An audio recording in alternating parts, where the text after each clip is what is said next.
Fabiol Hysi, 43 vjeç me aftësi të kufizuara shurdh me mec, u dhunua më 20 mars nga dy të rinj 17 dhe 20 vjeç, të cilët e goditën me gur duke i shkaktuar plagë të rënda në kokë. Aktualisht ai ndodhet i shtruar në Spitalin e Traumës në Tiranë, në gjendje stabël nën kontrollin intensiv të mjekëve. Policia arrestoi dhunuesit EK 17 vjeç dhe IN 20 vjeç, të cilët pranuan fajin.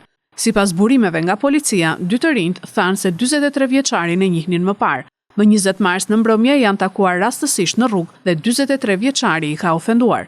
Fillimisht, ata u tallën me 43 vjeçarin për shaka, por në momentin që Fabiol Hysa i ka ofenduar, aty e kanë goditur me grushte.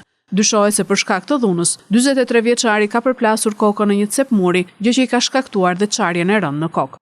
Policia e Lushnjës ka sekuestruar kamerat e sigurisë në zonë për të zbardhur dinamikën e plotë të ngjarjes, ndërsa gjykata e Fierit caktoi masën e sigurisë arrest me burg për 20 vjeçarin IN dhe detyrim paraqitje për 17 vjeçarin EK.